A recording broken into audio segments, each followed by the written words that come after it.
네. 그럼 이 거래들을 모아서 하나의 블럭에 저장을 하는 거고 네. 이 송금 수수료가 모일 거잖아요. 리얼한 돈이 모이겠죠? 그렇죠. 예. 이것도 이제 비트코인입니다. 아, 코인으로 모이겠죠? 코인으로 모입니다. 그렇죠.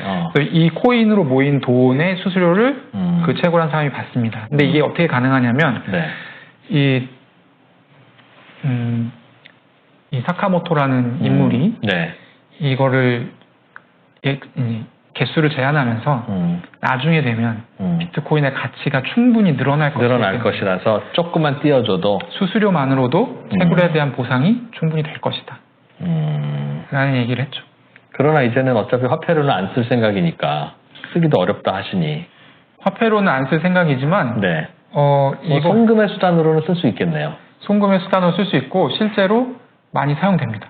그러니까 실제로 생각하는 것보다 이 거래가 빈번한. 그리고 우리가 10분이나 15분만 기다리면 된다면 무슨 중고나라 중고거래나 네. 뭐 송금 같은 거야 뭐 30분 걸리면 어때요? 근데 이제 그런 용도보다도 요게 또 재밌는 이 보통 안 하시는 분들은 모르는 부분인데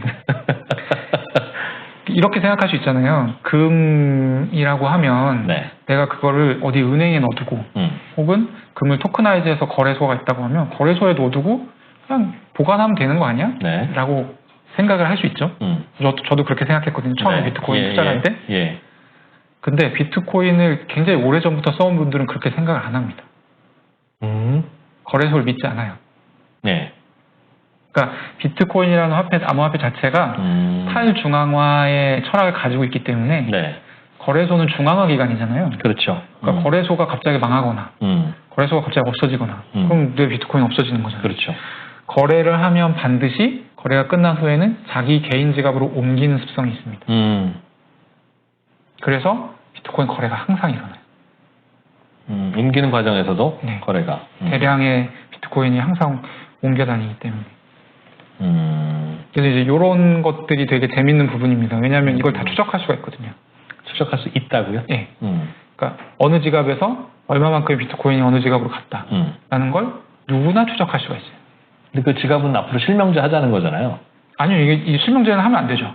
원래 안 하기로 한 거죠. 실명제는 안 하기로 한 건데 거래소가 갖고 있는 지갑은 KYC를 해야 된다. 실명 확인, 인증 확인을 해야 된다. 이거 누구 건지를 해야 된다라는 게 그리고 나서 빼가서 자기 개인 지갑에 담아서 쓰는 거는 그 다음부터는 어떻게 할 수 오가는 거 할 수 없다. 마지막으로 한 가지 마음에 걸리는 건 정부가 이거를 허용할 거냐 아니면 막을 거냐. 허용 중에는 이제 방관도 포함되는 금지 안 하면 허용했는데 디지털 금이라면 굳이 막을 이유는 없을 것 같아요. 제 생각은 내가 뭐를 가치 있다고 생각해서 옛날 우표나 동전을 수집하든 코인을 수집하든 무슨 상관이냐. 그러니까 저는 정부 입장에 대해서 조금 불만이 많은 게 처음에 이제 특정금융정보법이 나왔을 때 정부가 물어봤어요. 제가. 그 전까지는 이제 문재인 정부에서는 한 번은 뭐 거래소를 다 폐쇄하겠다 이런 얘기 해가지고 글로벌 비트코인 가격이 한번 폭락한 적이 있거든요. 굉장히 비우호적인 입장이라는 걸 알고 있어서 그럼 이제 법 생겼으니까 이거는 이제 제도화된 거 아니냐 그랬더니 법은 생겼지만 제도화는 아니다. 이런 희한한 논리를 얘기하시더라고요. 그러니까 형법의 강도 처벌법을 만들었다고 해서 강도를 인정한 건 아니다. 그런 느낌이에요. 네, 그런 느낌이에요. 근데 저는 그렇게 생각해요. 어차피 스테이블 코인이라는 존재가 이미 있고 그리고 이거에 대응해서 지금 CBDC를 만들어야겠다, 디지털 화폐를 만들어야겠다라는 논의가 진행되고 있는 거거든요. 원화 CBDC에 대한 얘기도 있어요. 그리고 사실 한국은행에서도 이 담당자가 나와서 여러 이제 컨퍼런스들에서 이런 얘기들을 하고 들어갔어요.